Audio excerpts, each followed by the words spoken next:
नमो बुद्धाय.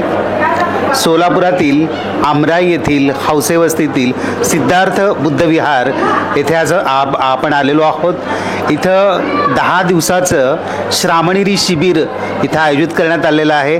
या शिबिराच्या आयोजनकर्त्या भिक्खुणी माताजी यांच्याशी आपण बातचीत करूया. भिक्खुणी माताजी धम्मचारिणी यांच्याशी आपण बातचीत करूया. वंदामी भंतेजी.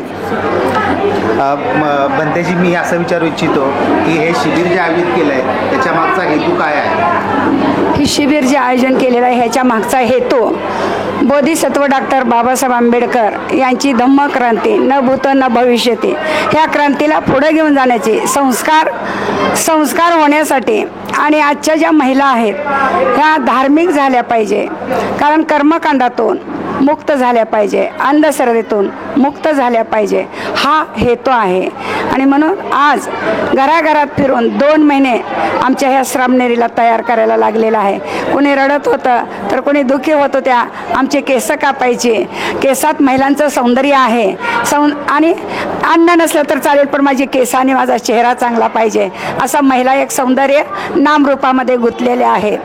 आणि म्हणून बाबासाहेबांच्या चळवळीचा एक छोटासा कण त्यांच्या पायाखालची धूळ म्हणून आपण आज 40 वर्ष झालं हे कार्य करत असताना समाजात सजासजी काम होत नाही, खूप कठीण आहे आणि धारेवरची कसरत आहे. आणि त्यातून आपण ह्या कार्यक्रमाला गती खूप मोठी आलेली आहे. इथल्या हौशवस्ती सिद्धार्थ बुद्धविहार हौशवस्ती तालीम संघ मंडळ ह्याने खूप सुंदर साथ दिलेली आहे. व्यवस्था सुंदर केलेली आहे त्याने, कारण जिथं व्यवस्था होते तिथंच करावं लागतं. आणि म्हणून सतत ह्या विहारात आपलं कार्य आहे. हे जवळजवळ 40 वर्ष झालं. मुलांचं बालसंस्कार शिबिर मागं पण एक 2011ला किंवा 12ला 14 बाल श्रामणेर शिबिराचं मी आयोजन केलं होतं. ते पण खूप सुंदर झालं होतं. त्यानंतर 10 वर्ष इथून निघून गेले, संन्याशी झाले. माझी दीक्षा पवज्जा महाबोधी विहार बुद्धगया ह्या ठिकाणी झाले. आणि अमरावतीला मी 10 वर्ष झालं वास्तव आहे. आणि तिथून मी आता काहीतरी मागं देणं आहे. जे म्हणतात बाबा तथागताने 10 पारमिता आमच्यासाठी दिलेल्या आहेत, पण त्या 10 पारमितेवर आणखी 2 पारमिते आहेत डॉक्टर, तुम्हाला सांगते. एक उपकार पारमे आणि एक परमार्थ पारमे. अशा ह्या 2 पारमे मी ह्या 2 पारमे पाठीमागं येऊन ह्या पारमीचं मी खूप कठीण आहे त्याचा मला अनुभव लागला की खरं भिक्षुणी येऊन घरात राहते, पण नाही ना, ही उपकार पारमे आहे. एखादं घर बुडत असेल तर त्या घराला सुरक्षित ठेवायचं काम हे चिवर करतं. कुणाचं घर? समाजाचं घर, समाजाचा घटक. अशा प्रकारे आम्हाला भिक्खूला हे कार्य करावं लागतं. आणि म्हणून समाजाची थोडंसं एक खंत आहे. समाज धम्माकडे वळत नाही, धम्मामध्ये येत नाही, बुद्धविहारात येत नाही. तेवढ्यातून 1-2 येतील, तेवढा आपण बाबासाहेबांच्या धम्मक्रांतीला पुढं घेऊन जाण्यासाठी आपण हे जे आपलं तन मन धनानं समाज साथ देतो नाही देतो, परंतु 2 महिने फिरत होते. पण 10 दिवसात समाजाचं जसं पाण्याचा झरा येतो तसं आपल्याला समाज साथ देतो.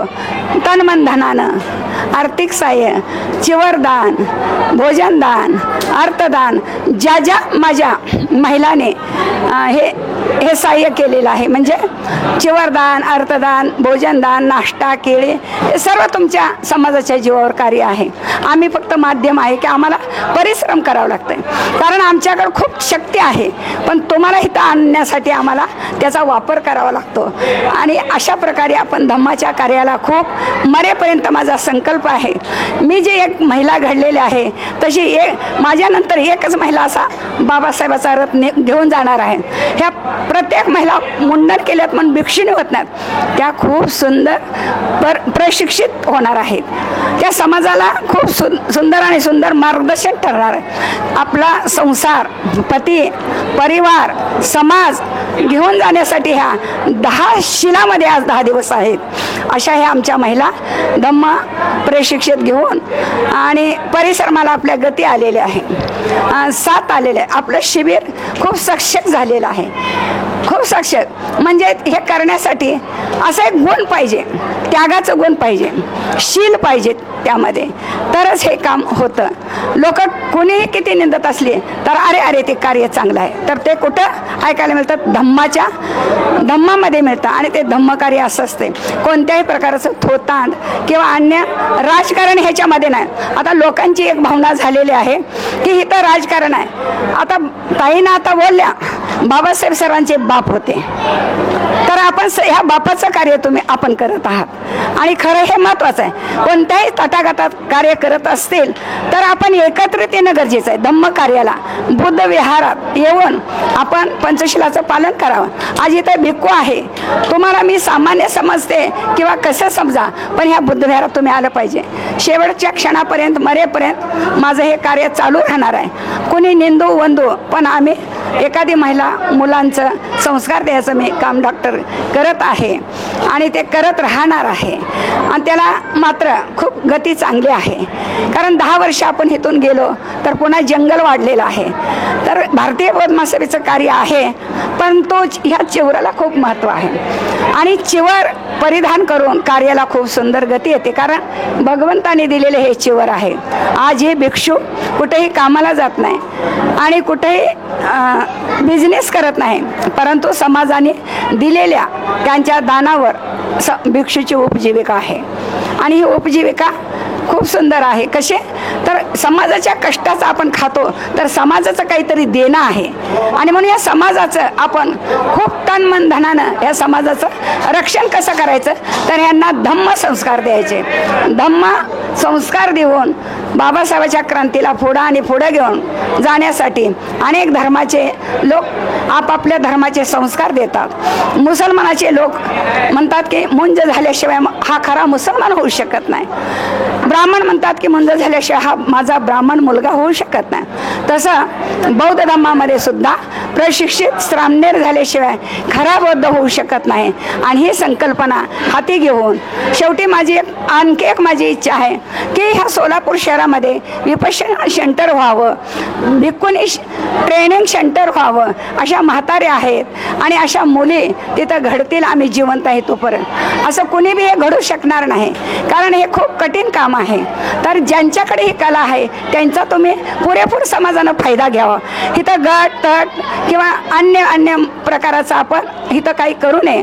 की कुठल्याही बुद्ध विहारात मला बोलवावं आणि तिथं आपण ध्यान वर्ग, संस्कार वर्ग, बाल संस्कार, उपाशिका शिबिर करण्यासाठी आम्ही आमचं जीवन तन मन धनानं बाबासाहेबाच्या क्रांतीला पुढं घेऊन जाण्यासाठी आपण एक दोघांनी जात नाही तर सर्वांनी मिळून हा रथ ओढायचा आहे, तरच आपला हा धम्माचा गाडा पुढं जाणार आहे. बाबासाहेबाची तळमळ आहे की बाबासाहेब पूर्ण अनेक त्यांनी ग्रंथ, अनेक क्रांती सर्वच केलं, परंतु त्यांच्या चरित्राचा कितपत समाज फायदा घेत आहे. बाबासाहेबांनी लिहिलेला ग्रंथ एका वळचणीखाली पडतात. बाबासाहेबांचे लिहिलेले ग्रंथ आम्ही एवढं पान जरी असं मिळालं तर आम्ही हृदयात धरतो आणि ती पान त्या पुस्तकात ठेवतो. एवढी बाबासाहेबांची तळमळ, पराकाष्ठा, रक्ताचा एक ना एक थेंब बाबासाहेबाचा या समाजासाठी, देशासाठी त्यांनी अर्पित केलेलं आहे, झिजलेलं आहे. चंदन असं ध्येय, चंदन कसं झिजतंय तसं बाबासाहेब चंदनासारखे झिजलेले आहेत. म्हणून समाजाने ह्याची दखल घ्यावी. त्यांच्या धम्मक्रांतीची, त्यांच्या राजकीय चळवळीची, त्यांच्या शैक्षणिक चळवळीची आणि हा समाज खरोखर प्रबोधन आणि सुफलम झाल्याशिवाय राहणार नाही.